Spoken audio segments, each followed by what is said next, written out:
आप सभी का स्वागत है आपके अपने YouTube channel info radio tech पे। ठीक है, तो आज का हमारा टॉपिक जो होने वाला है वो होने वाला है रेडिएशन यूनिट एंड मेजरमेंट, जो कि कहाँ कहाँ के लिए बहुत सारी चीज़ों के हर हर जगह ही आता है, हर सारे एग्जाम में आता है। चाहे वो एम्स हो गया, चाहे वो PGMER हो गया या KGME हो गया, RML हो गया, DRT हो गया, BSc रेडियोग्राफी, कहीं पे भी। ठीक है, तो उसके साथ हम क्या करेंगे, उसके थोड़ा सा क्या करेंगे, थ्योरी पार्ट को एक्सप्लेन करेंगे। देन हम क्या करेंगे, 30 MCQ करेंगे जो कि मोस्ट इंपॉर्टेंट होने वाले हैं। तो अगर हमें क्या करना है, अपने आप को जीतो, अपने आज को जीतो आने वाले कल के लिए। अगर आपको कल जीतना है तो ज़रूरी उससे पहले कि आज से लड़ो, अपने आज से लड़ो और आज से जीतो, तभी आप क्या कर पाओगे, कल जीत पाओगे। तो ये सारी चीज़ें के साथ हम क्या करते हैं, स्टार्ट करते हैं अपने सेशन को बिना समय गंवाए। चलते हैं सीधे अपने वीडियो में आगे। तो अगर आपने टेस्ट सीरीज में एनरोल नहीं किया है अभी तक आप एनरोल नहीं हुए, तो आप जाके एनरोल कर सकते हैं, जो कि फ्री टेस्ट सीरीज आपके लिए होने वाली। एक सिंगल रुपीज़ आपको नहीं यहाँ पे खर्च करना है। तो ये सारी चीज़ें टेस्ट आप जाके लगाएं ज़रूर। ठीक है, पढ़ने के साथ साथ भी क्या होता है, रिवीजन होता है, रिवीजन के साथ टेस्ट लगाना भी ज़रूरी होता है। ठीक है, तो आपको पता इससे चलेगा कि आपकी तैयारी कहाँ तक हो चुकी है। ठीक है, अगर आप अगर क्या लेना चाहते हैं, क्रैश कोर्स लेना चाहते हैं, आप अपनी तैयारी को और बेहतर करना चाहते हैं, तो वहाँ पे आप जाके क्रैश कोर्स भी ले सकते हैं, जिसका रिवाइज प्राइस 799 है। ठीक है, 799 है। और इस पे अगर आप हमारे चैनल का coupon code info radio tech करते हैं यूज़, तो आपको 5% का एक्स्ट्रा डिस्काउंट मिलेगा। तो आप जाइए, सारी चीज़ें लगाइए। ठीक है, और अपने आप को बेहतर तरीके से परफॉर्म करिए, अपने आज को जीतिए। ठीक है, कल को जीतने के लिए। चलते हैं अब अपने सीधे टॉपिक पे। हमारा टॉपिक क्या होने वाला है, रेडिएशन यूनिट एंड मेजरमेंट था। तो रेडिएशन यूनिट मेजरमेंट्स पढ़ने से पहले हमें जानना होगा कि रेडिएशन होती क्या है। ठीक है, radiation is the emission and propagation of energy through space of और matter in the form of electromagnetic waves और सब एटॉमिक पार्टिकल्स।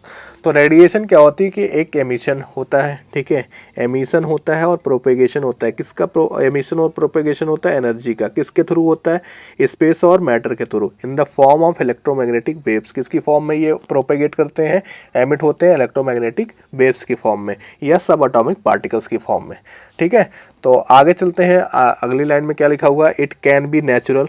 ये क्या हो सकते हैं, नेचुरल हो सकते हैं। जैसे नेचुरल में क्या आता है, कॉस्मिक रेज आ गई हमारी, टेरेस्ट्रियल आ गई। और आर्टिफिशियल हो सकते हैं। तो आर्टिफिशियल में हमारा क्या आता है, एक्सरे आता है, न्यूक्लियर रिएक्टर्स आते हैं। ठीक है, इतनी चीज़ें आपको समझ में आ रही हैं। तो आगे चलते हैं अगली लाइन में। ठीक है, अगर नहीं आ रही है तो आप क्या करेंगे, कमेंट बॉक्स में लाइव चैट में क्या करेंगे, आप कमेंट करेंगे, पूछेंगे। ठीक है, radiation transfer energy without physical contact. तो रेडिएशन क्या होती है, एनर्जी को ट्रांसफर कर देती है बिना किसी फिजिकल कांटेक्ट के। ठीक है, ये बात याद रखेंगे कि रेडिएशन को एनर्जी का ट्रांसफर करने के लिए किसी भी क्या माध्यम की या मीडियम की जरूरत नहीं होती है। बिना किसी कांटेक्ट के ही वो क्या कर देती है, अपनी एनर्जी को ट्रांसफर कर देती है। आगे चलते हैं, टाइप्स ऑफ रेडिएशन कितने टाइप की होती है। ठीक है, वो देखते हैं। आयनाइजिंग रेडिएशन हो गई। आयनाइजिंग रेडिएशन क्या होती है, प्रोड्यूस आयंस इन मैटर। जब वो आयन से इंटरेक्ट करती है देन क्या प्रोड्यूस करती है, आयंस प्रोड्यूस करती है। ठीक है, मैटर से रिएक्ट करने के बाद, इंटरेक्ट करने के बाद वो प्रोड्यूस करेगी आयन को, इसलिए इसे क्या कहते हैं, आयनाइजिंग रेडिएशन कहते हैं। एग्जाम्पल में क्या हो गया, एक्सरे हो गया, गामा हो गया, अल्फा हो गया, बीटा पार्टिकल्स हो गए। ठीक है, अल्फा पार्टिकल्स, बीटा पार्टिकल्स हो गए, और गामा रेज और एक्स रेज हो गई। अब नॉन आयनाइजिंग की बात करते हैं। नॉन आयनाइजिंग रेडिएशन जो होती है वो डज नॉट प्रोड्यूस आयन। ये जो रेडिएशन होती है ये कोई भी आयन प्रोड्यूस नहीं करती है। एग्जाम्पल क्या हो गया, रेडियो वेव्स हो गया, माइक्रोवेव्स हो गया, इंफ्रारेड हो गया, विजिबल लाइट हो गया और यूवी हो गया। तो ये हम क्या करेंगे, सीक्वेंस में याद करेंगे। Radio waves, microwaves, infrared, visible और यूवी, ये कोई भी क्या करती हैं, आयंस नहीं प्रोड्यूस करती हैं आफ्टर इंटरेक्शन के बाद या ड्यूरिंग इंटरेक्शन। तो इनको हम क्या कहते हैं, नॉन आयनाइजिंग रेडिएशन। यानी इस तरीके के इंटरेक्शन में आयन नहीं फॉर्म हो रहे हैं, जिसकी वजह से इन्हें हम कह रहे हैं नॉन आयनाइजिंग रेडिएशन। तो हम इसको ना याद करके हम किसको याद कर लें, आयनाइजिंग वाले को याद कर लें, क्योंकि आयनाइजिंग में कम पार्टिकल्स हैं। यानी एक्सरे हो गया, गामा हो गया, अल्फा बीटा हो गया। ठीक है, तो इससे हम क्या कर पाएंगे, एलिमिनेट कर पाएंगे अगर हमसे पूछा जाएगा कि ionising and non ionising radiation के बारे में। ठीक है, अब चलते हैं कि हमने टाइप्स ऑफ पढ़ लिया, हमने रेडिएशन पढ़ ली क्या होता है। तो अब हम इसके सोर्स को भी जान लेते हैं कि कहाँ कहाँ से आते हैं। नेचुरल सोर्सेज क्या है, कॉस्मिक रेज है। कहाँ से आती है, स्पेस से आती है। टेरेस्ट्रियल में कौन कौन सी हो गई, यूरेनियम और थोरियम हो गया एंड रेडॉन हो गया। ठीक है, आगे चलते हैं। इंटरनल रेडियो न्यूक्लाइड्स होते हैं, पोटेशियम 40 होता है, कार्बन 14 होता है। ठीक है, ये जो होते हैं मोस्ट कॉमन होते हैं, जिनके ट्रेसेस पाए गए हैं उसके बेसिस पे यहाँ पे रखा गया है। आर्टिफिशियल सोर्सेस में क्या होते हैं, एक्सरे मशीन्स हो गई, रेडियोथेरेपी हो गई, न्यूक्लियर मेडिसिन हो गया, इंडस्ट्रियल रेडियोग्राफी एंड रिएक्टर हो गए।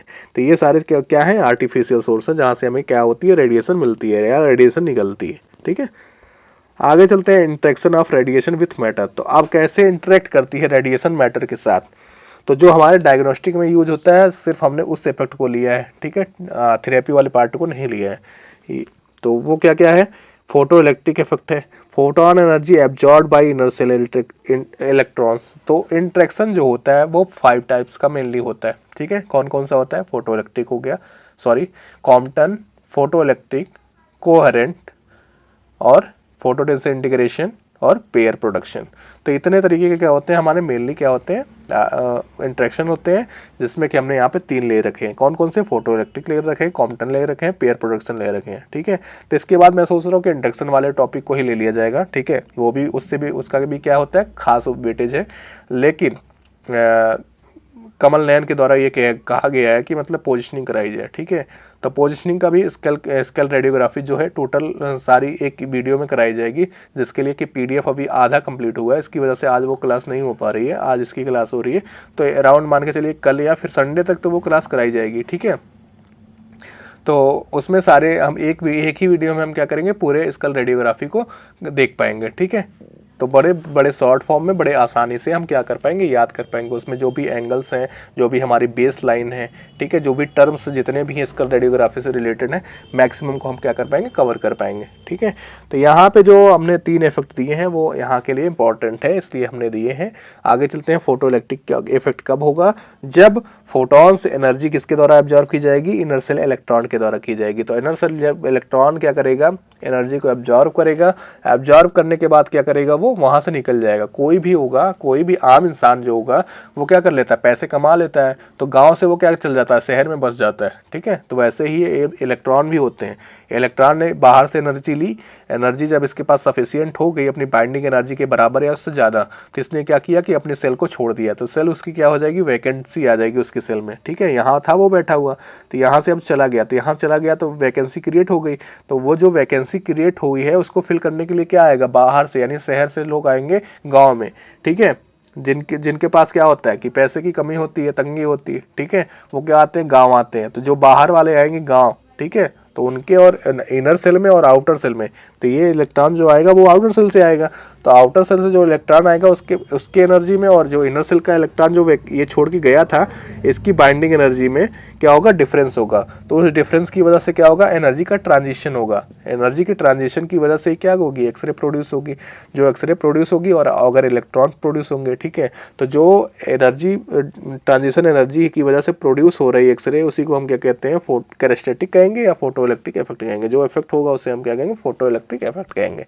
ठीक है, तो इस तरीके से अब चलते हैं, कॉम्पटन स्कैटरिंग जो होता है, पार्शियल एनर्जी ट्रांसफर होता है। यहाँ पे पूरा ट्रांसफर हो जाता है एनर्जी का, यहाँ पे पार्शियल होता है। और फोटोन स्कैटर ज़्यादा होते हैं। तो जो हमारा जो कंट्रास्ट होता है, डिफरेंशियल एब्जॉर्प्शन जो होता है, वो फोटो इलेक्ट्रिक की वजह से होता है। यानी जो नेचुरल कंट्रास्ट हमारा बनता है स्ट्रक्चर का, वो किसकी वजह से, फोटो इलेक्ट्रिक की वजह से। और मोस्ट ऑफ स्कैटरिंग जो होती है रेडिएशन की, वो किसकी वजह से होती है, कॉम्पटन की वजह से होती है। इसमें पार्शियल एनर्जी ट्रांसफर होता है। ठीक है, पूरा ट्रांसफर नहीं होता। आगे चलते हैं, पेयर प्रोडक्शन की बात होती है।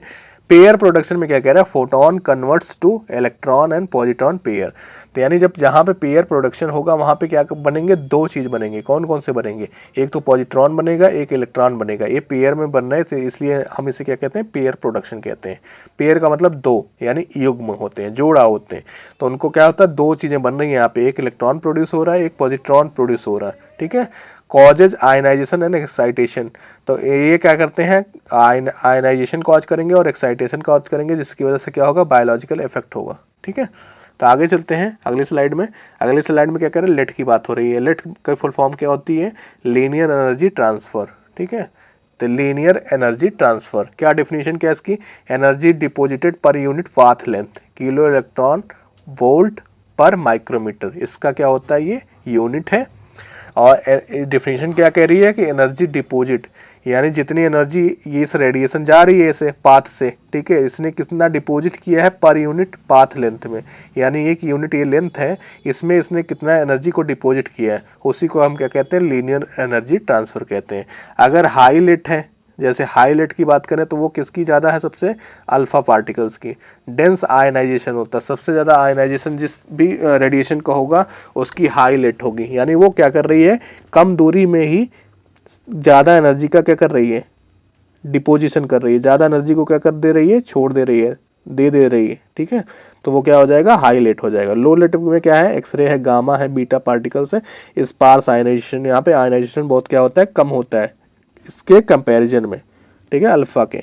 अब आते हैं high LET, greater biological damage, यानी जब ये बात की जाए कि सबसे ज़्यादा बायोलॉजिकल इफेक्ट कौन देगा, डैमेज कौन देगा, वो देगा अल्फा पार्टिकल। क्यों देगा, क्योंकि इसकी हाई लेट है। हाई लेट का मतलब क्या होता है कि वो एनर्जी को ज़्यादा दे रहा है, ज़्यादा एनर्जी को देगा तो उसकी वजह से क्या होगा, ज़्यादा आयनाइजेशन होगा, ठीक है। आगे चलते हैं कर्मा। कर्मा क्या होता है, कर्मा की फुल फॉर्म क्या होती है, kinetic energy released per unit mass of air. अब यहाँ पे एयर की बात हो रही है, लेट की बात हो रही थी, पाथ लेंथ की बात हो रही थी, तो याद रखना है उसका क्या था, यूनिट क्या था, किलो इलेक्ट्रॉन वोल्ट पर माइक्रोमीटर था, यहाँ पे क्या है, जूल पर केजी है, ठीक है, याद रखना है। Measures energy transfer from photons to charge particle in air.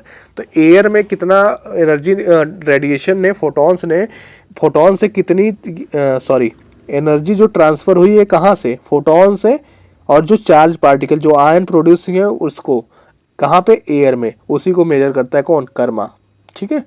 और इसकी यूनिट जो होती है एसआई यूनिट हो गई, वो ग्रे हो गई, ठीक है। एसआई यूनिट वैसे ये भी है, नेमिंग की है, ठीक है, तो इसलिए डिफरेंस फ्रॉम एब्जॉर्ब डोज। तो एब्जॉर्ब डोज से कर्मा कैसे डिफरेंस है वो देखते हैं, ठीक है। Karma is transfer, absorb dose is deposition, यानी जो डोज डिपॉजिट हो रहा है उसको हम क्या करेंगे, कहेंगे एब्जॉर्ब डोज कहेंगे, और जो क्या हो रहा है, ट्रांसफर हो रहा है, उसको हम क्या कहेंगे, कर्मा कहेंगे। तो ये कर्मा और एब्जॉर्ब डोज में डिफरेंस हो गया, क्योंकि दोनों की यूनिट क्या होती है, सेम ही होती है। एब्जॉर्ब डोज की भी ग्रे होती है और कर्मा की भी ग्रे होती है, तो इसकी वजह से हम क्या हो सकते हैं, कन्फ्यूज हो सकते हैं। तो कन्फ्यूजन को दूर करने के लिए जहाँ पे ट्रांसफर की बात की जाएगी वहाँ पे कर्मा आएगा, जहाँ पे डिपोजिशन की बात की जाएगी वहाँ पे एब्जॉर्ब डोज आएगा, ठीक है। आगे चलते हैं कि देखते हैं एक्सपोजर क्या है, ठीक है। एक्सपोजर क्या करता है, measure ionisation in air, measure ionisation in air due to x-ray और गामा रेज। तो ये क्या करता है, मेजर करता है किसको, आयनाइजेशन को, कहाँ पे, एयर में। किसकी वजह से जो आयनाइजेशन हो रहा है, वो एक्सरे और गामा की वजह से जो हो रहा है एयर में आयनाइजेशन, उसको मेजर काउंट करता है, एक्सपोजर करता है। और इसकी एसआई यूनिट जो होती है कूलाम पर केजी होती है, जिसको डिनोट इस तरीके से करते हैं। और इसकी ओल्ड यूनिट जो होती है वो रोंजन होती है, ठीक है, जिसको कैपिटल आर से डिनोट करते हैं। और 1 रोंजन इज इक्वल टू कितना कूलाम पर केजी होता था, 2.58 इंटू 10⁻⁴ कूलम पर केजी होता है, ठीक है। Valid only for air, not for tissue और अदर मटेरियल्स। तो ये वैलिड जो होता है एक्सपोजर को रोंटगन में मेजर करने के लिए, वो सिर्फ किसके लिए होता है, एयर के लिए होता है, ना कि टिश्यू ना अदर मटेरियल के लिए। अब आगे चलते हैं, एक्सपोजर हो गया हमारा, अब एब्जॉर्ब डोज में चलते हैं। तो अगर आपको सेशन पसंद आ रहा है अब तक, तो वीडियो को लाइक करना है, चैनल को सब्सक्राइब करना है और शेयर कर देना है अपने दोस्तों में, ठीक है। सॉरी, अब चलते हैं एब्जॉर्ब डोज क्या है। Energy absorb per unit mass, यानी जो एनर्जी क्या हो रही है, पर यूनिट मास में एब्जॉर्ब हो रही है, डिपॉजिट हो रही है, ठीक है, उसको हम क्या कहते हैं क्या कहते हैं, एब्जॉर्ब डोज। अब देखो कर्मा और एब्जॉर्ब डोज में यही फर्क है। एब्जॉर्ब डोज बात करेगा टिश्यू के रिस्पेक्ट में, ठीक है, और जो कर्मा होगा वो फोटॉन्स के बारे में बात करेगा कि कितना उसने क्या किया, ट्रांसफर किया, किसको, एनर्जी को, ठीक है, टिश्यू को। तो यहाँ पे यही चीज़ें हैं डिफरेंस, जो छोटी छोटी चीज़ें हैं, हमें जो चीज़ें जाननी चाहिए, ठीक है, जिसकी वजह से हमारा क्या है, क्वेश्चन कभी गलत नहीं होगा। अब एसआई यूनिट क्या है, इसकी ग्रे है, उसकी भी एसआई यूनिट क्या थी, ग्रे थी। 1 ग्रे इज इक्वल टू कितना होता है, 1 जूल पर केजी होता है, ठीक है। ओल्ड यूनिट क्या है, रेड है, किसकी है, एब्जॉर्ब डोज की, और 1 रेड इज इक्वल टू क्या होता है, 0.01 ग्रे होता है। अब इसी को अगर क्या पूछा जाए, 1 ग्रे इज इक्वल टू कर दिया जाए तो क्या हो जाएगा, 1 ग्रे इज इक्वल टू क्या होता है, 100 रेड होता है, ठीक है।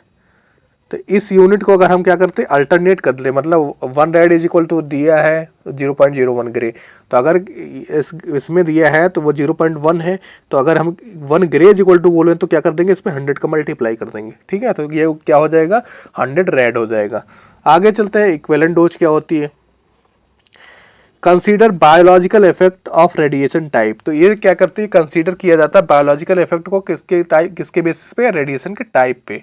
तो रेडिएशन किस टाइप की है, ऐसा तो है नहीं कि सेम रेडिएशन का डोज जो होगा वो एक्सरे का और सेम रेडिएशन डोज अल्फा का, दोनों का सेम इफेक्ट तो कॉज नहीं करेगा। ठीक है, तो उसके लिए क्या करते हैं इक्विवेलेंट डोज को, यानी कि different radiation different effect different dose पे करती हैं, तो उसी को हम क्या करते हैं मेजर करने के लिए इक्विवेलेंट डोज लेते हैं।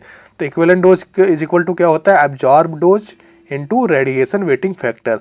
तो इसके लिए हमने क्या कर दिया, डिफरेंट रेडिएशन वेटिंग फैक्टर्स दिए। ठीक है, तो जितनी रेडिएशन डोज एब्जॉर्ब हुई है उसको, और किस टाइप की रेडिएशन एब्जॉर्ब हुई है उसका वेटिंग फैक्टर। ठीक है, तो मल्टीप्लाई करेंगे तो हमें क्या मिलेगा, इक्विवेलेंट डोज मिलेगा।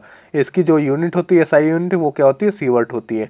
1 सीवर्ट इज इक्वल टू कितना होता है, 100 रैम होता है। रैम क्या होता है कि रेडिएशन इक्विवेलेंट मेन होता है। ठीक है, आगे चलते हैं, वेटिंग फैक्टर देख लेते हैं। Waiting factor of radiation, WR से क्या करते हैं, रेडिएशन वेटिंग फैक्टर या वेटिंग फैक्टर ऑफ रेडिएशन कह सकते हैं इसे। ठीक है, तो एक्सरे का, गामा का, बीटा का कितना होता है, 1 होता है, और अल्फा का कितना होता है, 20 होता है वेटिंग फैक्टर। ये नंबर्स होते हैं, इसके पीछे यूनिट नहीं लगी होती है। ठीक है, याद रखना वेटिंग फैक्टर किसका ज़्यादा, सबसे अल्फा का। ठीक है, तो इक्विवेलेंट डोज क्या होगी, सबसे ज़्यादा अल्फा की ही होगी।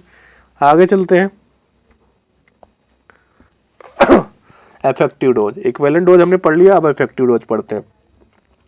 अकाउंट्स फॉर सेंसिटिविटी, ये किसके लिए है, टिश्यू की सेंसिटिविटी के बेसिस पे। अकाउंट्स फॉर टिश्यू सेंसिटिविटी, वो अभी इक्विवेलेंट की बात हो रही थी तो वहाँ पे रेडिएशन टाइप के बेसिस पे हम कर रहे थे, यहाँ पे टिश्यू की सेंसिटिविटी के बेसिस पे।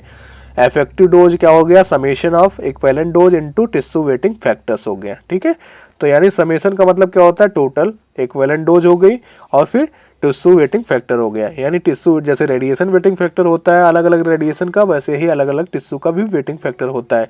इसकी भी यूनिट क्या हो गई, सीवर्ट, यानी इक्विवेलेंट डोज की और किसकी, इफेक्टिव डोज की जो SI यूनिट है वो क्या है, दोनों की सीवर्ट है। रिप्रेजेंट ओवरऑल बायोलॉजिकल रिस्क, तो ये रिप्रेजेंट करता है इफेक्टिव डोज किसको, ओवरऑल बायोलॉजिकल रिस्क को। अब चलते हैं आगे, एक्टिविटी को पढ़ते हैं। एक्टिविटी क्या होती है, rate of radioactive decay. तो एक्टिविटी क्या होती है कि rate of radioactivity decay या radioactive decay. SI unit इसकी क्या हो गई, बैकरेल हो गई, और 1 बैकरेल इज इक्वल टू क्या होता है, 1 डिसइंटीग्रेशन पर सेकेंड। और ओल्ड यूनिट इसकी क्या थी, क्यूरी, और 1 क्यूरी इज इक्वल टू कितना बैकरेल होता है, 3.7 इंटू 10⁻10 बैकरेल। ठीक है, ये क्या कर रहा है, इंडिकेट कर रहा है source strength not radiation intensity. ये सोर्स की स्ट्रेंथ को क्या कर रहा है, इंडिकेट कर रहा है, ना कि रेडिएशन को। यानी एक्टिविटी जो होती है वो किसको इंडिकेट कर रही होती है, सोर्स के स्ट्रेंथ को, उसकी इंटेंसिटी को नहीं। ठीक है, आगे चलते हैं, डोज रेट एंड रिलेशनशिप में देखते हैं। डोज रेट में और में क्या रिलेशनशिप है। डोज रेट की इक्वल टू क्या होता है, डोज, कितना डोज लग रहा है कितने समय के अंदर। ठीक है, तो डोज ऊपर हो जाएगा, टाइम नीचे हो जाएगा, न्यूमरेटर एंड डिनोमिनेटर, तो उससे हम कैलकुलेट कर पाएंगे क्या, डोज रेट। अगर मान लो कि डोज हमें लग रहा है 100 ग्रे, और कितने टाइम में, मान लीजिए 2 मिनट्स में लग रहा है। ठीक है, 2 आवर्स में मान लो, तो हमें कितना लग गया, डोज, हमारी डोज रेट क्या हो गई, 50। ठीक है, 50 ग्रे पर आवर। ठीक है, तो यूनिट तो हमारी वही होगी, ग्रे पर आर। अगर हमने यहाँ पे ग्रे लिया है, यहाँ पे आर लिया, तो ग्रे पर आर होगी। अब 1 gray is equal to 100 rad होता है, और 100 rad is equal to 1 joule per kg होता है। ठीक है, 1 सीवर्ट इज इक्वल टू कितना होता है, 100 रेम होता है। रिलेशनशिप किसके किसके बीच में, इक्विवेलेंट डोज, और equivalent dose is equal to क्या होता है, absorb dose into radiation weighting factor. WR क्या था, रेडिएशन वेटिंग फैक्टर। आगे चलते हैं, फिल्म बैच डोसीमीटर। अब डोसीमीटर भी पढ़ लेते हैं। फिल्म बैच डोसीमीटर क्या होता है, कलेक्टिवली इसको कराया जाता है, क्योंकि मतलब थोड़ा सा हमें ओवरऑल आइडिया रहे बस। ठीक है, तो इससे घबराना नहीं है।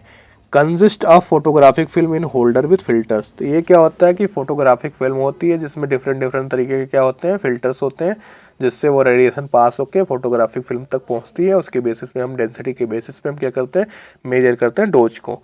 Major cumulative dose, radiation dose. तो ये क्यूमुलेटिव डोज का मतलब क्या होता है कि मतलब कलेक्टिवली, ठीक है, यानी ओवरऑल। मंथली रिप्लेसमेंट रिकमेंडेड, इसमें क्या होता है कि रिप्लेसमेंट जो होता है वो मंथली, यानी जैसे कि एक मंथ में हमें चेंज कर देना है फिल्म बैच, इस तरीके का। फिल्म बैच को चेंज करने का अंदर सेंस क्या होता है कि फोटोग्राफिक फिल्म को। इनएक्सपेंसिव है बट नॉट रीयूजेबल, यानी एक बार जो फिल्म ये हमने यूज कर ली फोटोग्राफिक फिल्म, वो दोबारा यूज होने लायक नहीं होगी, ठीक है। ये हो गई हमारी फिल्म बैच की बात, थोड़ी छोटी मोटी बातें। अब आते हैं टीएलडी की बात, थर्मोल्यूमिनेसेंस डोसीमीटर, जो कि फुल फॉर्म होती है इसकी। तो इसमें क्रिस्टल जो होता है लिथियम फ्लोराइड होता है और कैल्शियम सल्फेट का क्रिस्टल यूज होता है। ये क्या करता है कि रेडिएशन को एक्साइट करता है, रेडिएशन एक्साइट्स इलेक्ट्रॉन। तो रेडिएशन क्या कर देती है, जब लग रही होती है पेशेंट को, तो जो इसके अंदर होते हैं क्रिस्टल के अंदर इलेक्ट्रॉन्स, उनको क्या कर देती है, एक्साइट कर देती है। और इसके बाद जब एक्साइट कर देगी तो वो क्या हो जाएंगे, एक जगह जाके फॉरबिडन बैंड में जाके क्या हो जाएंगे, स्टोर्स हो जाएंगे। स्टोर होने के बाद जब हम इनके क्या करेंगे, इनको रीड करेंगे, जब ये जाएगा रीडिंग के लिए, जाएगा डोज रीडिंग के लिए, कहाँ बार्क जाता है ना टीएलडी, तो टीएलडी वहाँ पे जाएगा। देन क्या होगा, वहाँ पे हम रीड करेंगे, तो रीड करने के लिए क्या देंगे, हीट देंगे, ठीक है। तो स्टोर्ड जो एनर्जी रहेगी वो लाइट के फॉर्म में क्या होगी, रिलीज होगी। इसीलिए हम क्या कहते हैं, थर्मोलुमिनेसेंस। अगर हमने जब हीट दिया, थर्मो का मतलब क्या दिया, हीट दिया, लुमिनेसेंस का मतलब क्या होगा, लाइट, यानी चमक निकली, ठीक है। तो उसी को हम क्या करते हैं, मेजर करते हैं, और मेजर करके हम डोज का पता लगाते हैं, कौन सी रेडिएशन कितनी लगी है पेशेंट को, ऑक्यूपेशनल को, ठीक है। तो ये क्या है, रियूजेबल है, सेंसिटिव है, एक्यूरेट फॉर लो डोजेज के लिए। तो ये लो डोजेज के लिए भी क्या है, एक्यूरेट है, एक्यूरेट रीडिंग देता है, सेंसिटिव है, और ये इसको हम रीयूजेबल कर सकते हैं, रीयूज कर सकते हैं। लेकिन फोटो जो फिल्म बैच था उसको नहीं कर सकते थे। आगे चलते हैं, ऑप्टिकल स्टिमुलेटिंग लुमिनेसेंस क्या है, ओएसएल की बात कर लेते हैं। ओएसएल डोसीमीटर भी, ये भी डोसीमीटर है, क्या करने के लिए, ऑक्यूपेशनल के डोज को मेजर करने के लिए। तो इसमें क्या होता है, एल्युमिनियम ऑक्साइड यूज होता है। डिटेक्टर स्टिमुलेटेड बाय लाइट, तो जो डिटेक्टर होता है वो किसके द्वारा स्टिमुलेट होता है, लाइट के द्वारा, लेजर लाइट के द्वारा होता है इसमें, ठीक है। तो इसीलिए क्या है, इसमें ऑप्टिकली स्टिमुलेटेड लिखा हुआ है। स्टिमुलेटेड का मतलब किसी को उत्तेजित करना, किसके द्वारा, ऑप्टिकली, यानी लाइट से स्टिमुलेट कर रहे हैं, ठीक है। इसीलिए इसका नाम क्या है, ऑप्टिकली स्टिमुलेटेड लुमिनेसेंट डोसीमीटर। ये क्या करता है कि एमिट करता है लुमिनेसेंस प्रोपोर्शनल टू डोज, जितनी डोज एब्जॉर्ब की मतलब हुई थी उसको हमने फिर क्या किया, लेजर लाइट से स्टिमुलेट किया, ठीक है, ऑप्टिकली या स्टिमुलेट किया, तो उसने क्या किया, उतनी एनर्जी हमें क्या की, एमिट की लुमिनेसेंस के फॉर्म में, ठीक है। ये क्या करता है, मोर स्टेबल है एंड एक्यूरेट देन टीएलडी। तो ये सबसे क्या है, स्टेबल भी है और एक्यूरेट भी है, उसके बाद टीएलडी का नंबर आता है। Can be read multiples time, तो री रीडिंग जो पॉसिबल है वो ओएसएल में पॉसिबल है, याद रखेंगे। आगे चलते हैं, pocket dosimeter and Geiger Muller counter. तो pocket dosimeter and Geiger Muller counter क्या है, पॉकेट डेसीमीटर स्मॉल होता है, पोर्टेबल होता है, गिव्स इमीडिएट रीडिंग देता है, यानी जल्दी रीडिंग देता है। Use for short term dose monitoring के लिए यूज होता है, यानी छोटे समय की जो डोज मॉनिटरिंग होती है उसके लिए पॉकेट डोसीमीटर यूज होता है। जीएम काउंटर क्या होता है, detect and count ionising events को करता है, यानी डिटेक्ट करता है और काउंट करता है, किसको, आयनाइजिंग इवेंट्स को। और Audible clicks for radiation detection, तो ऑडिबल क्लिक्स भी होती हैं कहाँ पे, रेडिएशन डिटेक्शन के लिए, कहाँ पे, जीएम काउंटर में। आगे चलने से पहले मैं देख लेता हूँ वीडियो सिंक्रोनाइज है या नहीं है, सारी चीज़ें, उसके बाद फिर आगे बढ़ते हैं। कर लिया था, अब आगे चलते हैं आगे की स्लाइड में। आगे स्लाइड में क्या बात किया है, रेडिएशन प्रोटेक्शन एंड अलारा, ठीक है। तो रेडिएशन प्रोटेक्शन क्या होता है, अलारा क्या होता है, उसके बारे में थोड़ा सा देखते हैं overview. Keep exposure as low as reasonably achievable, ठीक है। तो अलारा की फुल फॉर्म क्या होती है, as low as reasonably achievable, यानी जितना लो हो सकती है रेडिएशन उतना हम क्या करेंगे, देंगे, और अपने बेटर क्या करेंगे, रिजल्ट्स को गेन करेंगे, ठीक है। ये कहने का मतलब है हमारे अलारा का। अप्लाई इसमें क्या होता है, टाइम होती है, डिस्टेंस होती है, और शिल्डिंग प्रिंसिपल होती है, यानी 3 प्रिंसिपल होते हैं जिसे कार्डिनल प्रिंसिपल कहते हैं, जिसको अप्लाई करके हम क्या करते हैं, रेडिएशन को यूज कम करते हैं, कम से कम, और अच्छे से अच्छा, मतलब हमें अच्छे से अच्छी इमेज मिल पाए पेशेंट डोज को रिड्यूस करके। इसको क्या करते हैं, रिड्यूस एक्सपोजर टाइम, यानी जितना कम समय हम व्यतीत करेंगे रेडिएशन सोर्स के पास या सोर्स को हम एक्सपोज करने के लिए कम समय के लिए इस्तेमाल करेंगे उतनी कम डोज लगेगी। इंक्रीज डिस्टेंस फ्रॉम सोर्स, अगर क्या करते हैं कि जितना डिस्टेंस पे रहते हैं सोर्स से हमें उतनी क्या लगेगी, उसके स्क्वायर के इनवर्सली प्रोपोर्शनल हमें डोज लगेगी। ठीक है, डी स्क्वायर 1/d², यानी डिस्टेंस का जो होता है इनवर्सली प्रोपोर्शनल होता है स्क्वायर के उसके। यूज लेड और कंक्रीट सिंडलिंग, अगर क्या नाम है कि ये सारी चीज़ें दोनों पॉसिबल नहीं है, कम समय के लिए हम नहीं रह पा रहे हैं या फिर डिस्टेंस को नहीं बढ़ा पा रहे हैं, तो हम क्या करेंगे, लेड यूज करेंगे और लेड की सिल्डिंग और कंक्रीट की सिल्डिंग जो भी पॉसिबल होगा उसको हम सिल्डिंग के तौर पे यूज करेंगे। ठीक है, आगे चलते हैं, समरी देखते हैं इन सारी चीज़ों की एक टेबल के फॉर्म में जो कि अच्छे से मेमोराइज करने के लिए है। तो देख लेते हैं, ये समरी टेबल हो गई फॉर कन्वर्जन के लिए। तो क्वांटिटी है एक्सपोजर, एक्सपोजर की यूनिट जो होती है SI वो होती है कूलाम पर kg होती है, और ओल्ड यूनिट क्या होती है इसकी, रोंटजन होती है। ठीक है, और 1 रोंटजन इज इक्वल टू कितना होता है, जो चीज़ें हमने पढ़ी है अभी आगे वो चीज़ें क्या दे दी गई हैं टेबुलर फॉर्म में, समरी फॉर्म में। ठीक है, टेबल के फॉर्म में 2.58 × 10⁻⁴ कूलाम पर kg। एब्जॉर्ब डोज की क्या होती है, SI यूनिट ग्रे होती है, इसकी कन्वेंशनल यूनिट या वोल्ड यूनिट कह लें वो रेड होती है। 1 ग्रे इज इक्वल टू कितना होता है, 100 रेड होता है। इक्विवेलेंट डोज की क्या होती है, सीवर्ट होती है। ठीक है, और इसकी वोल्ड यूनिट क्या है, रैम है। 1 सीवर्ट इज इक्वल टू कितना होता है, 100 रैम होता है। एक्टिविटी क्या होती है, एक्टिविटी की बैकरेल होती है, और इसकी ओल्ड यूनिट क्या थी, क्यूरी, और 1 क्यूरी इज इक्वल टू कितना बैकरेल होता है, 3.7 × 10⁻10 बैकरेल होता है। कर्मा की यूनिट क्या थी, ग्रे थी। ठीक है, तो आगे चलते हैं, ये समझ में आ गया होगा टेबल क्योंकि हमने इससे पहले इसको एक्सप्लेन कर दिया अच्छे से। ठीक है, आगे चलते हैं, अब हमारा आ गया MCQ हमारे जो कि 30 MCQ होने वाले हैं। तो अब तक हमने जो कॉन्सेप्ट पढ़े हैं सारी चीज़ें की हैं उसी को अप्लाई करके अपने क्वेश्चन को क्या करना है, प्रैक्टिस करना है, आगे करना है, परफॉर्म करना है। पहला क्वेश्चन क्या पूछ रहा है, the SI unit of absorb dose, absorb dose की SI यूनिट क्या होगी, क्या रोंटजन होगी, क्या सीवर्ट होगी, क्या ग्रे होगी, क्या क्यूरी होगी, जल्दी बताएंगे। एब्जॉर्ब डोज की बात हो रही है, एब्जॉर्ब डोज और कर्मा की यूनिट सेम थी, क्या थी, ग्रे। अगर इसको क्या करते हैं, 1 ग्रे इज इक्वल टू कितना जूल होता है, 1 जूल पर kg होता है। अगर इसी को रेड में कन्वर्ट करना हो तो कितना होगा, 100 रेड होगा। ठीक है, ये सारे कन्वर्जन आने चाहिए क्योंकि ये एग्जाम में पूछे जाते हैं। ठीक है, तो आगे चलते हैं, आंसर क्या हो जाएगा, ग्रे हो जाएगा। Absorb dose energy absorb per unit mass, तो इसकी डेफिनेशन हो गई। एब्जॉर्ब डोज क्या होता है कि एनर्जी एब्जॉर्ब होती है पर यूनिट मास में। 1 ग्रे इज इक्वल टू कितना होता है, 1 जूल पर kg होता है। रोंटजन किसकी यूनिट है, एक्सपोजर की, जो कि कन्वेंशनल है। ठीक है, सीवर्ट किसकी यूनिट है, इक्विवेलेंट डोज और बायोलॉजिकल डोज की। क्यूरी किसकी है, एक्टिविटी की है, जो कि कन्वेंशनल है। ठीक है, या ओल्ड यूनिट कह लें इन सबको। आगे चलते हैं, इस वजह से ये क्या है, तीनों ऑप्शन हमारे गलत है। आगे चलते हैं क्वेश्चन नंबर 2 पे। क्वेश्चन नंबर 2 में क्या कह रहा है, 1 curie is equal to how many becquerel. अभी जस्ट हमने क्या किया है, समरी वो चार्ट में हमने देखा है कितना है, 1 क्यूरी क्या 3.7 × 10⁻7 बैकरेल होती है, 3.7 × 10⁻9 बैकरेल होती है, या 3.7 × 10⁻10 बैकरेल होती है, या 3.7 × 10⁻12 बैकरेल होती है। तो कितनी होती है वो, 3.7 × 10⁻10 becquerel. Option C is correct. Answer भी शो हो रहा था यहाँ पे। ठीक है, तो ये तो आंसर आसानी से आ जाएगा क्योंकि इससे पहले हमने जस्ट अभी क्या किया, क्विक रिव्यू किया इसका। तो क्या हो जाएगा, 3.7 × 10⁻10 बैकरेल।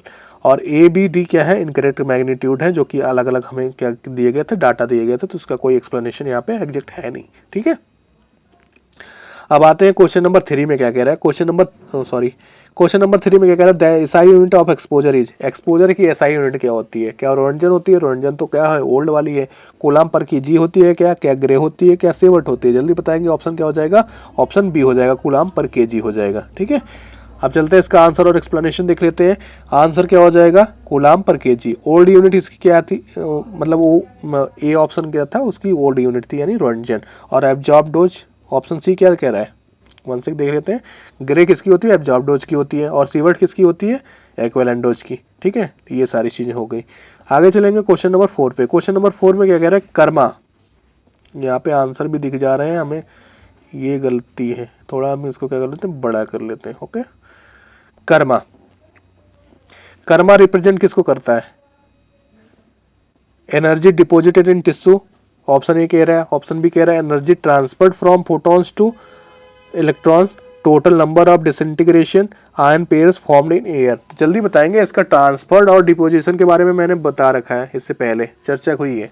तो क्या आप करेंगे यहाँ पे answer option B, energy transfer from photons to electron. ठीक है, अब एनर्जी अगर डिपोजिट हो रही है टिश्यू में, ठीक है, तो वो क्या कहलाएगा, एब्जॉर्ब डोज कहलाएगा, ना कि कर्मा।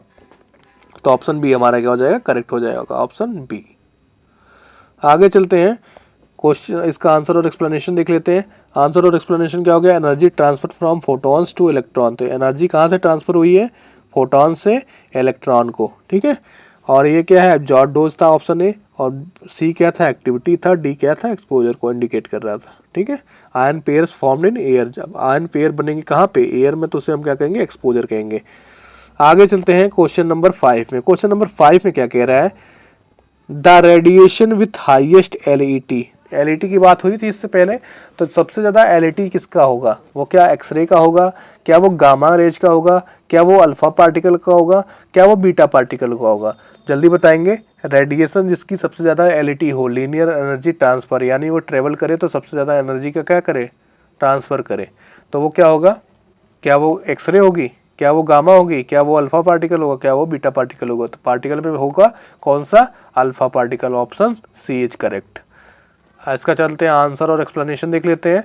आंसर और एक्सप्लेनेशन क्या हो जाएगा, अल्फा पार्टिकल से हो जाएगा, और इसका जो अदर ऑप्शन थे उनकी लोअर एलईटी होती है जो कि 1 होती है, और उसकी कितनी थी, 20 थी। ठीक है, ऐसे रेडिएशन वेटिंग फैक्टर भी है, और ऐसे ही एलईटी इनकी भी है। ठीक है, लेस आयनाइजेशन पर पाथ लेंथ, तो जितनी कम एलईटी होती है उतना कम आयनाइजेशन होता है पर पाथ लेंथ में। ठीक है, अब चलते हैं क्वेश्चन नंबर 6 पे। क्वेश्चन नंबर 6 में क्या कह रहा है, equivalent dose is calculated as. अब अगर इक्विवेलेंट डोज हमें कैलकुलेट करना हो तो हम कैसे कैलकुलेट करेंगे, क्या absorb dose into dose rate करेंगे, या absorb dose into radiation weighting factor करेंगे, या डोज डिवाइडेड बाय टाइम करेंगे, या एक्टिविटी को क्या करेंगे, हाफ लाइफ से मल्टीप्लाई करेंगे। तो क्या हो जाएगा, ऑप्शन ए या बी या सी या डी क्या होगा, जल्दी बताइए क्या होगा, ऑप्शन बी। अभी जस्ट पहले हमने किया है, ऑप्शन बी हो जाएगा सही। क्या होगा, absorb dose into radiation factor is called equivalent dose. आगे चलते हैं, ऑप्शन बी हो जाएगा हमारा सही, absorb dose into radiation weighting factor is equal to equivalent dose. Defines dose rate को डिफाइन करता है डोज पर टाइम। ठीक है, और ये डेफिनेशन कोई नहीं थी थर्ड में, ऑप्शन सी में क्या कह रखा था, डोज बाय टाइम। ठीक है, ये कोई वो नहीं था, मतलब कोई ऐसा बन नहीं रहा है। आगे चलते हैं, इररिलेवेंट। ठीक है, ऑप्शन ये तीनों को डिफाइन सही से नहीं कर पाया हूँ। ठीक है, तो वो सारी चीज़ें हैं, लेकिन ये तीनों क्या है, हमारे गलत हैं अकॉर्डिंग टू क्वेश्चंस। आगे चलते हैं क्वेश्चन नंबर 7 में। क्वेश्चन नंबर 7 में क्या है कि sievert is use to measure. तो सीवर्ट कैसे मेजर किया जाता है, sievert is use to measure, किसको मेजर करने के लिए सीवर्ट का यूज करते हैं, क्या रेडियो एक्टिविटी को मेजर करने के लिए सीवर्ट का यूज करते हैं, इक्विवेलेंट डोज को मेजर करने के लिए सीवर्ट का यूज करते हैं, एब्जॉर्ब डोज को मेजर करने के लिए, या फिर एक्सपोजर को। तो किसको मेजर करने के लिए, थोड़ा मैं जल्दी इसलिए करा रहा हूँ क्योंकि मैंने इससे पहले जस्ट एक सेशन रिकॉर्ड किया है, वो रैपिड फायर का है 50 MCQ का। वो क्या हुआ, हो गया कि उसमें सिंक्रोनाइजेशन हो ही नहीं रहा है। ठीक है, तो वो फिर 45 या 42 मिनट की वीडियो फिर से रिकॉर्ड करनी पड़ेगी, इसीलिए मुझे क्या करना पड़ रहा है जल्दी, क्योंकि मैं आज चाह रहा हूँ कि 2 वीडियो आ जाए। ठीक है, तो इसीलिए थोड़ा जल्दी कर रहा हूँ, तो मैनेज करिएगा, सॉरी। ठीक है, सीवर्ट किसको मेजर करता है, वो मेजर करता है किसको, एब्जॉर्ब डोज को मेजर करेगा। एब्जॉर्ब डोज के लिए तो ग्रे होता है, एक्सपोजर के लिए हमारा क्या होता है, कूलम पर केजी होता है, और इक्विवेलेंट डोज के लिए जल्दी बताएंगे, और रेडियो एक्टिविटी के लिए क्यूरी होती है, और क्यूरी के साथ साथ क्या होता है, बैकरेल होता है। तो क्या हो जाएगा, हमारा इक्विवेलेंट डोज को मेजर करता है कौन, सीवर्ट। इस तरीके से हमें क्या करना, चारों ऑप्शन हमारे क्लियर हो गए। आगे चलते हैं, ऑप्शन बी इसका सही हो गया, इक्विवेलेंट डोज हो गया। ये किसको कर रहा था, एक्टिविटी क्यों, ग्रे, कूलम पर केजी। ठीक है, ये सारे उसके क्या हो गए, एक्सप्लेनेशन हो गए। क्वेश्चन नंबर 8 में क्या कह रहा है, which of the following detect ionising radiation directly. तो ऐसा कौन सा इसमें पार्ट है, या कौन सा मटेरियल है, या कौन सा इक्विपमेंट है जो क्या करता है, डायरेक्ट क्या करता है, आयनाइजिंग रेडिएशन को डायरेक्टली क्या कर लेता है, डिटेक्ट कर लेता है। क्या वो TLD करता है, फिल्म बैच करता है, गीगर मूलर काउंटर करता है, OSL करता है। जल्दी बताएंगे कौन करता है डिटेक्ट, डायरेक्टली डिटेक्ट करता है। डायरेक्टली डिटेक्ट की बात हो रही है, कौन करेगा, आंसर देख लिया आपने, option C, Geiger Muller counter. क्योंकि इसको क्या करते हैं डायरेक्टली हम वहाँ पे सर्वे मीटर के तौर पे यूज कर रहे हैं ना, तो डायरेक्टली ये क्या करता है मेजर करता है वहाँ पे किसको, एक्सरे को या फिर आयनाइजिंग रेडिएशन को। Geiger Muller counter, option A option C हो जाएगा करेक्ट, और बी ABCD क्या करते हैं, ये करते हैं डिटेक्ट एक्यूमुलेटेड डोज को, ठीक है। इनडायरेक्टली वाया लुमिनेसेंस और फिल्म डार्कनिंग, तो जिसमें क्या फोटोग्राफिक फिल्म किसमें यूज हो रही थी, किसमें यूज हो रही थी, फिल्म बैच में। TLD भी लुमिनेसेंस का यूज कर रहा है, OSL भी लुमिनेसेंस का ही यूज कर रहा है, ठीक है। तो इसमें एक गीगर मूलर ही काउंटर अलग था जो कि हम जिस पे जा सकते थे, वैसे भी कोई डिफरेंट, हमें डिफरेंट चीज़ ढूंढनी होती है, ठीक है, जो तीनों से क्या हो, 3 ऑप्शन से बिल्कुल डिफरेंट हो, बस हमें वो मिल गई, हमारा आंसर मिल गया। अगर हमें जो चीज़ें नहीं आ रही होती उसमें अगर हम क्या करते हैं, अपना लक आजमाते हैं, तो इस तरीके से आजमा सकते हैं आप किसी क्वेश्चन में। और कैलकुलेटेड रिस्क लेना हमेशा लाइफ में ज़रूरी होता है, बिना रिस्क के कुछ नहीं होता, तो कैलकुलेटेड रिस्क हम ले सकते हैं पेपर में भी। Film badge dosimeter should be replaced, तो फिल्म बैच जो डोसीमीटर था वो किसके द्वारा रिप्लेस किया गया, क्या वो कब रिप्लेस किया जाता है, डेली किया जाएगा या वीकली किया जाएगा या मंथली किया जाएगा या ईयरली किया जाएगा। जो फिल्म बैच डोसीमीटर होता है उसको हम कैसे रिप्लेस करते हैं, अभी जस्ट पहले हमने देखा था, कब हम रिप्लेस कर देते हैं उससे, कब करते हैं, मंथली करेंगे। वीकली और डेली क्या हो जाएगा, ये तो बहुत जल्दी हो जाएगा, और आर्ली क्या हो जाएगा, बहुत लेट हो जाएगा, तो हम क्या करेंगे, थर्ड वाले ऑप्शन पे जाएंगे, मंथली। तो इसका आंसर, सही आंसर क्या हो जाएगा, मंथली हो जाएगा। टू फ्रिक्वेंट इम्प्रैक्टिकल जो चीज़ें थी A और B में, और ये D वाला क्या था, बहुत लंबा था। ऑप्शन चलते हैं क्वेश्चन नंबर 10 पे। क्वेश्चन नंबर 10 में क्या कह रहा है, which dosimeter uses heat to release stored energy, कौन सा डोसीमीटर ऐसा होता है जो हीट को क्या करता है, यूज करता है रिलीज करने के लिए, कौन सी हीट है, मतलब जो एनर्जी क्या है स्टोर्ड है, क्या वो फिल्म बैच में होता है, क्या OSL में होता है, क्या TLD में होता है, क्या आयन चैम्बर में होता है। तो T फॉर टेम्परेचर होता है, T फॉर थर्मो होता है, तो थर्मो की बात हो रही है ना, यहाँ पे हीट की बात हो रही है, सॉरी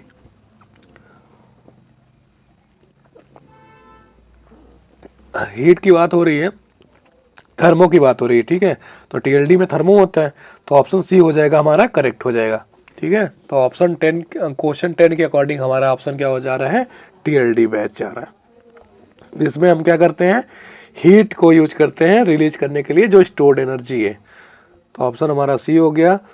इसमें क्या है, फिल्म डार्किंग के लिए यूज करते हैं, बी को क्या करते हैं, यूज लाइट स्टिमुलेशन के लिए यूज करते हैं।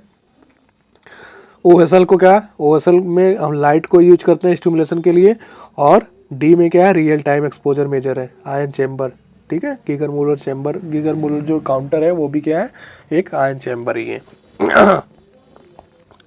सॉरी, आगे चलते हैं क्वेश्चन नंबर 11 पे। क्वेश्चन नंबर 11 में क्या कह रहा है, OSL stand for, OSL stand for क्या होता है, OSL की फुल फॉर्म क्या होती है, ऑप्टिकल सिंटिलेशन लुमिनेसेंस होता है, ऑप्टिकली स्टिमुलेटेड लुमिनेसेंस होता है, ऑप्टिकल सोलर लुमिनेसेंस होता है, या ऑप्टिकली सेंसिटिव लाइट होता है। तो क्या होगा, जल्दी बताएंगे, इसका आंसर क्या हो जाएगा, option B, optically stimulated luminescence. इसका पूरा मीन्स भी मैंने बताया है इससे पीछे, तो अगर आपने नहीं देखा वहाँ से तो वहाँ से देखिए, ठीक है। आगे चलते हैं, इसका आंसर और एक्सप्लेनेशन, ऑप्टिकली स्टिमुलेटेड लुमिनेसेंस, ये सारे क्या है, इनकरेक्ट टर्मिनोलॉजी है अकॉर्डिंग टू OSL। तो MCQ 12 पे आते हैं। 12 में क्या कह रहा है, which crystal is used in TLD, तो TLD में कौन सा क्रिस्टल यूज होता है, किसके लिए, एब्जॉर्ब करने के लिए स्टोर्ड एनर्जी को रखने के लिए कौन सा क्रिस्टल होता है, क्या वो सोडियम आयोडाइड होता है, क्या वो लिथियम फ्लोराइड होता है, क्या सीजियम आयोडाइड होता है, क्या कैल्शियम टंगस्टेट होता है, तो वो कौन सा होता है, जल्दी बताएंगे, बताइए। Option B, lithium fluoride. तो हमारा क्या हो जाएगा, लिथियम फ्लोराइड क्या है, क्रिस्टल है, जो कि क्या है, TLD क्रिस्टल है। और ये A और C और D कहाँ यूज होते हैं, use in imaging screen, not TLD। तो ये सारे जो हैं फॉस्फर हैं, ठीक है, हमारे सोडियम आयोडाइड हो गया जो कि गामा कैमरा में यूज होता है, सीजियम आयोडाइड हो गया जो कि कहाँ पे होता है, इनपुट फॉस्फर के तौर पे यूज हो रहा था, ठीक है। कैल्शियम टंगस्टेट भी क्या है, फॉस्फर के तौर पे यूज होता है, जो कि पहले यूज होता था। तो ये सारी चीज़ें हमने CRDR में कर रखी है, अगर वो वीडियो आप नहीं देखे हैं तो जाके देख सकते हैं, ठीक है, चैनल की प्लेलिस्ट में जाके आप सारी चीज़ें देख सकते हैं। क्वेश्चन नंबर 13 में क्या कह रहा है, एक्टिविटी मेजर्स, एक्टिविटी किस मेजर्स क्या होता है, एनर्जी एब्जॉर्ब्ड, एनर्जी ट्रांसफ़र हुई है, रेट ऑफ डीके को मेजर करता है, एक्टिविटी को क्या, बायोलॉजिकल डैमेज को। तो किसको करेगा, एनर्जी एब्जॉर्ब को तो एब्जॉर्ब डोज करेगा, एनर्जी ट्रांसफर को तो कर्मा कर रहा था, बायोलॉजिकल डैमेज को कौन कर रहा था, इक्विवेलेंट डोज या इफेक्टिव डोज कर रहा था। ठीक है, तो सी किसको करेगा, रेट ऑफ डीके को कौन करेगा, एक्टिविटी करेगी। ठीक है, rate of decay is called activity. Answer C हो जाएगा rate of decay, absorb dose, kerma, equivalent dose. ठीक है, तो ये तीनों इस वजह से क्या थे वहाँ पे गलत हो गए क्वेश्चन के अकॉर्डिंग। आगे चलते हैं क्वेश्चन नंबर 14 में। क्वेश्चन नंबर 14 में क्या कह रहा है, एक सेकंड, क्वेश्चन नंबर 14 में क्या कह रहा है, which factor affect biological damage the most. तो कौन सा ऐसा फैक्टर जो अफेक्ट करेगा बायोलॉजिकल डैमेज को मोर, क्या वो एलईटी करेगी, एलईटी जिसका ज़्यादा होगा वो करेगा, जिसका मास ज़्यादा होगा वो करेगा, या जिसका चार्ज ज़्यादा होगा वो करेगा, या जिसकी स्पीड ज़्यादा होगी वो करेगा। तो अभी हम पढ़ के आए हैं क्या, जिसकी एलईटी ज़्यादा वो क्या करेगा, मोर डैमेज करेगा। जैसे कि अल्फा क्या कर रहा था, सबसे ज़्यादा डैमेज कर रहा था। एलईटी की फुल फॉर्म क्या है, linear energy transfer. Linear energy transfer, पर पाथ लेंथ में जितने ट्रांसफ़र कर रहा है एनर्जी को, उसी को हम क्या कहते हैं, एलईटी कहते हैं। ठीक है, आगे चलते हैं। एलईटी हो जाएगा हमारा ऑप्शन सही, और बी सी डी जी क्या करते हैं, may influence LET but not direct measures. तो ये सारी चीज़ें कर रही हैं क्या, अफेक्ट तो कर रही हैं मास, चार्ज और स्पीड, बट उतना नहीं जितना एलईटी कर रही है। ठीक है,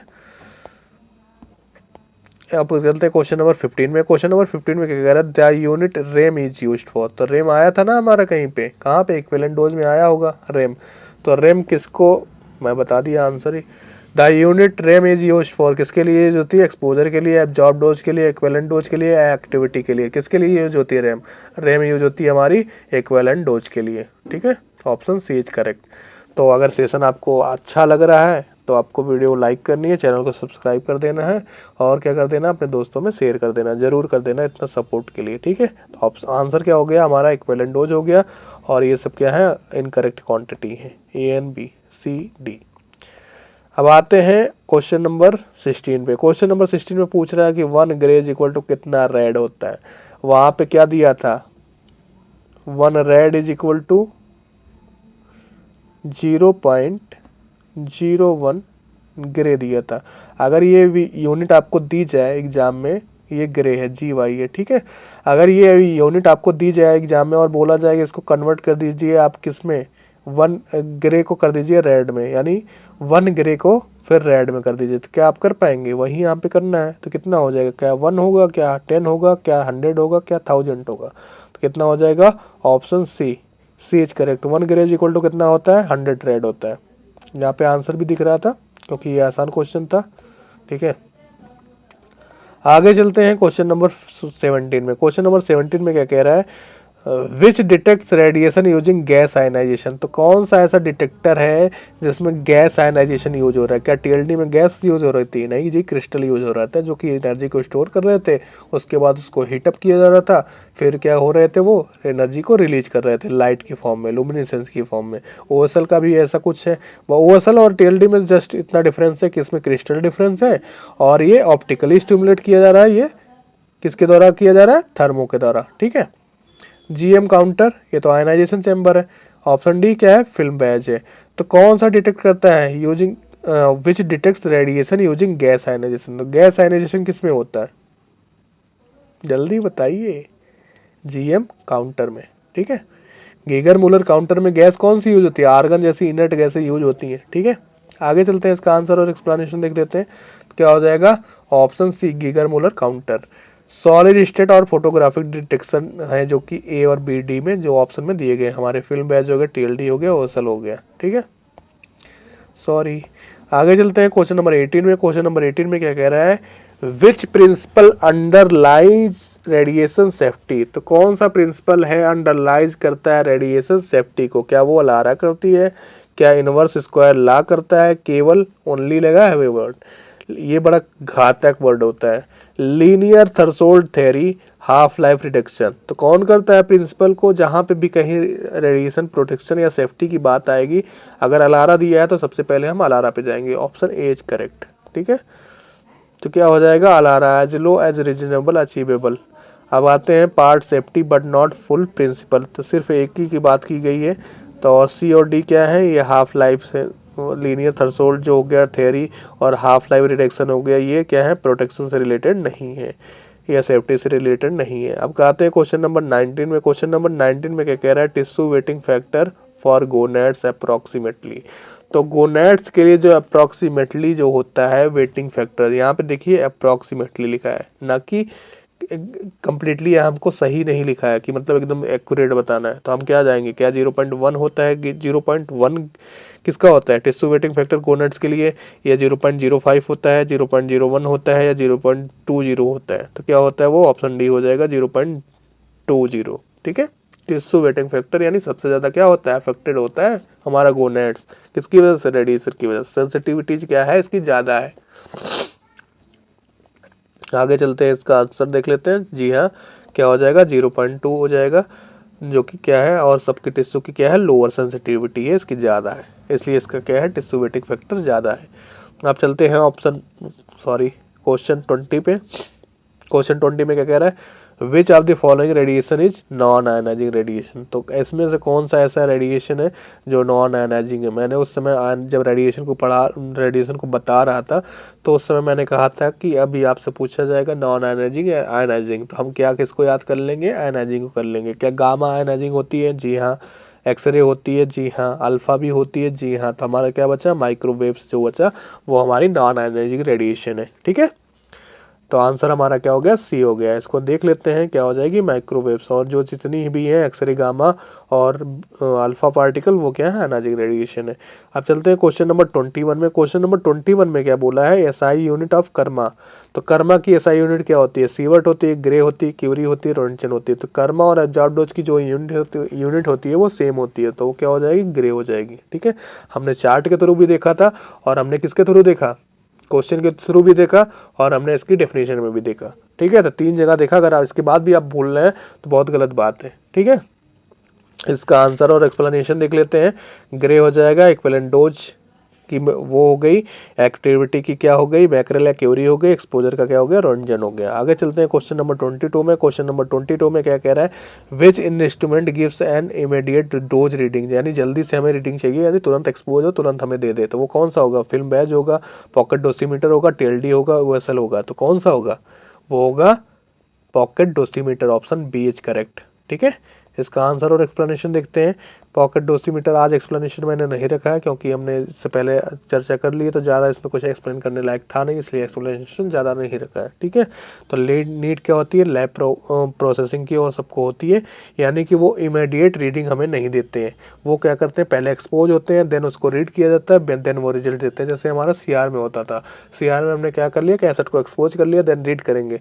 और डीआर क्या है, ये इसको हम पॉकेट डोसीमीटर को क्या समझ सकते हैं, डीआर, यानी जैसे एक्सपोज किया वैसे हमें क्या मिल गया, डोज कितना लगा वो मिल गया हमें। ठीक है, अब चलते हैं क्वेश्चन नंबर 23 पे। अभी एक और चार्ट है, यानी एक और टेबल के फॉर्म में है, जो कि कलेक्टिवली पूरे चैप्टर का सार है, उसको भी हम देखेंगे, देन हमारा क्या होगा, हमारा चैप्टर ये फिनिश होगा। ठीक है, in radiological protection time refers to. तो रेडियोलॉजिकल प्रोटेक्शन में जो टाइम होता है वो क्या रिफर करता है, अगर रिड्यूसिंग ड्यूरेशन कर देंगे नियर सोर्स, उसको डिनोट करता है, या डबलिंग द इंटेंसिटी को करता है, इंक्रीजिंग द शेडिंग को करता है, तो इंक्रीजिंग सोर्स एक्टिविटी को करता है। तो जहाँ पे टाइम लिखा वहाँ पे ड्यूरेशन ही अगर मैच हो गया, तो हमारा इससे बढ़िया क्या होगा, इससे बढ़िया हमारी क्या लॉटरी लग सकती है। तो ऑप्शन ए इज करेक्ट हो जाएगा। वो टाइम हमें क्या बताता है कि जितना कम से कम हम ड्यूरेशन क्या रहे सोर्स के पास रहें, उतना ही हमारे लिए क्या है, बेहतर है। इसका आंसर और एक्सप्लेनेशन देख लेते हैं, क्या हो जाएगा, reducing duration near the source. ठीक है, ये सारे अनरिलेटेड थे, अपोजिट थे। अब चलते हैं क्वेश्चन नंबर 24 पे। क्वेश्चन नंबर 24 में क्या कह रहा है, inverse square law state that intensity is inversely proportional to. तो इनवर्स स्क्वायर लॉ क्या कहता है, intensity is inversely proportional to. जो इंटेंसिटी होती है रेडिएशन की, वो किसके इनवर्सली प्रोपोर्शनल होती है। इनवर्स स्क्वायर लॉ किसको स्टेट कर रहा है, किसको बता रहा है, डिस्टेंस की होती है, डिस्टेंस स्क्वायर की होती है, डोज रेट की होती है, एरिया की होती है। तो किसके स्क्वायर होती है, वो स्क्वायर होती है, डिस्टेंस के सिर्फ होती है। तो क्या होती है, वो डिस्टेंस के इनवर्सली की बात यहाँ कर दी है क्वेश्चन में, तो इनवर्सली यहाँ पे साइन लगा नहीं हुआ है, इसलिए हम क्या जाएंगे, डिस्टेंस स्क्वायर के साथ जाएंगे। ठीक है, ऑप्शन बी इज करेक्ट। ये हो गए हमारे क्या क्वेश्चन हो गए, इतने सारी चीज़ें। आगे चलते हैं अब क्वेश्चन नंबर 25 पे। क्वेश्चन नंबर 25 में क्या कह रहा है, which radiation detector is used in nuclear medicine imaging cameras.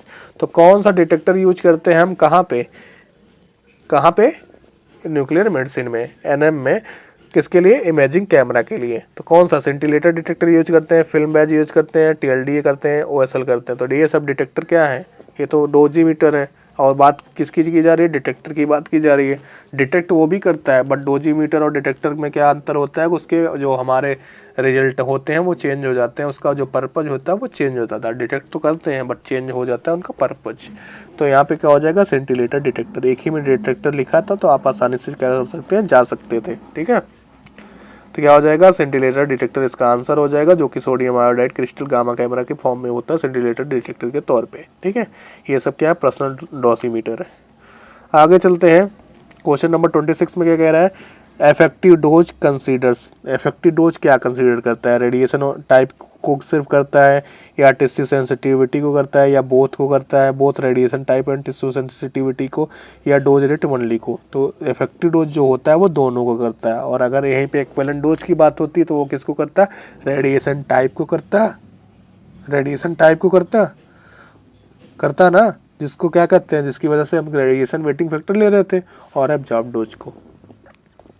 आगे चलते हैं, ये बोथ को करता है, बोथ रेडिएशन टाइप और टिश्यू सेंसिटिविटी दोनों पे डिपेंड होता है कौन इफेक्टिव डोज। आगे चलते हैं, क्वेश्चन नंबर 27 में क्या कह रहा है 1 रोंटन इज इक्वल टू कितना कूलाम पर केजी होता है, ये पूछ रहा है। 1 रोंटन इज इक्वल टू क्या होता है, 2.58 × 10⁻⁴ कूलॉम पर केजी। ठीक है, तो ये हमारी यूनिट यही वाली यूज होगी, और 1 रोंटन इज इक्वल टू क्या हो जाएगा सॉरी 2.58 × 10⁻⁴ कूलॉम पर केजी। आगे चलते हैं, आंसर और एक्सप्लेनेशन देख लेते हैं। 2.58 × 10⁻⁴ कूलॉम पर केजी, और बाकी तो कन्वर्जन क्या है, गलत है। आगे चलते हैं 28 पे। 28 में क्या कह रहा है, which radiation has no mass and no charge. तो ऐसी कौन सी रेडिएशन है जिसमें ना ही मास है ना ही चार्ज है, क्या वो अल्फा है, क्या वो बीटा है, क्या वो गामा है, क्या वो न्यूट्रॉन है। Which radiation has no mass and no charge. तो ऐसी कौन सी रेडिएशन है जिसके पास मास भी नहीं है और चार्ज भी नहीं है, तो कौन सा होगा, क्या वो अल्फा होगी, क्या वो बीटा होगी, क्या वो गामा होगी, क्या वो न्यूट्रॉन होगा। तो क्या होगी, ऑप्शन सी हो जाएगा, वो हमारी क्या हो जाएगी, गामा हो जाएगी। गामा के पास ना मास होता है ना चार्ज होता है। ठीक है, option C is correct, sorry gamma हो गया। तो ये ऑप्शन ए में किसकी बात की गई है, अल्फा की बात की गई है। ठीक है, थोड़ा छोटा कर लेते हैं। अल्फा में मास होता है, चार्ज होता है, और किसमें, बीटा में भी मास होता है, चार्ज होता है, और न्यूट्रॉन में क्या होता है, मास होता है बट न्यूट्रल होता है, चार्ज नहीं होता है। ठीक है, आगे चलते हैं, क्वेश्चन नंबर 29 में। क्वेश्चन नंबर 29 में क्या कह रहा है, which organisation recommended radiation dose limit. ऐसा कौन सा ऑर्गेनाइजेशन है जो हमें क्या करता है, रेडिएशन डोज को लिमिट लगाता है। क्या वो WHO है, वर्ल्ड हेल्थ ऑर्गेनाइजेशन है, या इंटरनेशनल एटॉमिक एनर्जी एजेंसी है, IAEA है, या ICRP है, international commission of radiological and क्या प्रोटेक्शन है, ऐसे करके है ना कमीशन। तो इसकी फुल फॉर्म भी हमें क्या होनी चाहिए, आनी चाहिए। ठीक है, तो इसकी फुल फॉर्म क्या करेंगे हम देखेंगे। तो आगे चलते हैं, क्या वो यूनेस्को है। ठीक है, तो क्या हो जाएगा इसका 29 का ऑप्शन सी हो जाएगा, ICRP। ठीक है, ICRP की फुल फॉर्म देखो दे भी दिया है। ठीक है, आप कुछ मांगे और हम मिले ना, ऐसा हो सकता है क्या। ICRP क्या हो गया, international commission on radiological protection. वैसे मैंने सही बताई थी, लेकिन क्या होता है कि ओवर कॉन्फिडेंस नहीं होना चाहिए ना। ठीक है, तो क्या हो जाएगा, international commission on radiological protection. ANBI क्या है, रेगुलेटरी रोल्स अदा करते हैं, ना कि स्टैंडर्ड सेटिंग सेट करते हैं। ठीक है, और D क्या है हमारा, अनरिलेटेड है, जो कि क्या है, यूनेस्को। यूनेस्को क्या है, यूनाइटेड नेशन ऑफ एजुकेशनल या एथिकल ऐसे कुछ करके, ethical and social cultural organisation ऐसे कुछ करके। ठीक है, तो वो भी आप देख लीजिएगा, क्योंकि नॉन टेक भी पूछा जाएगा हमसे तो वो भी पूछ सकता है। ठीक है, अब चलते हैं क्वेश्चन नंबर 30 में। क्वेश्चन नंबर 30 में क्या कह रहा है, in radiography ALARA principle minimises क्या करती है, रेडिएशन डोज को मिनिमाइज करती है, इमेज क्वालिटी को मिनिमाइज करती है, सोर्स एक्टिविटी को मिनिमाइज करती है, एक्सपोजर टाइम ओनली को मिनिमाइज करती है। मिनिमाइज मैंने बार बार इसलिए बोला है क्योंकि क्वेश्चन में मिनिमाइज दिया है। अगर ये आप पढ़ेंगे नहीं तो आप क्वेश्चन को क्या कर पाएंगे, गलत कर देंगे, सही नहीं कर पाएंगे। तो ऐसे क्या करेगा वो, रेडिएशन डोज को मिनिमाइज करेगा। ठीक है, आगे चलते हैं। रेडिएशन डोज हो गया, को उसको मिनिमाइज करेगा और सब क्या रहेंगे, हाई रहेंगे। ठीक है, अब चलते हैं इसका क्विक रिव्यू। जो चीट सीट है इसको क्या करना है, देखना है। और हाँ, आपको पीडीएफ कहाँ मिलेगी, टेलीग्राम चैनल पे। आपको और अपडेट्स कहाँ मिलेंगी, वो व्हाट्सएप पे मिलेंगे। तो उनका लिंक रहेगा डिस्क्रिप्शन बॉक्स में, वहाँ से आप क्या कर सकते हैं, जाके ज्वाइन कर सकते हैं और ये पीडीएफ क्या कर सकते हैं, आप डाउनलोड कर पाएंगे। ठीक है, वहाँ पे पीडीएफ आफ्टर लेक्चर के बाद, मतलब सेशन के बाद आ जाती है। ठीक है, तो क्वांटिटी क्या है, यूनिट क्या है, ओडी यूनिट क्या है, डेफिनेशन क्या है, इसको हम पूरे। दोस्तों फिर से वीडियो पॉज हो गई थी, आजकल दिक्कतें हमें ज़्यादा देखनी पड़ रही हैं सारी चीज़ें। ठीक है, देखते हैं। तो इसमें क्या देखेंगे हम, क्वांटिटी देखेंगे, यूनिट देखेंगे जो कि एसआई है, ओड यूनिट है और डेफिनेशन देखेंगे। ठीक है, तो एक्सपोजर की क्या यूनिट होती है, एसआई कूलम पर केजी होती है। ठीक है, और इसकी ओल्ड यूनिट क्या थी, रोंटजन थी। अब इसकी डेफिनेशन क्या है कि शॉर्ट डेफिनेशन जो है, आयनाइजेशन इन एयर को हम क्या कहते हैं, एक्सपोजर कहते हैं। एब्जॉर्ब डोज की क्या होती है यूनिट, ग्रे होती है जो कि एसआई यूनिट है। और ओल्ड यूनिट क्या है, रेड है।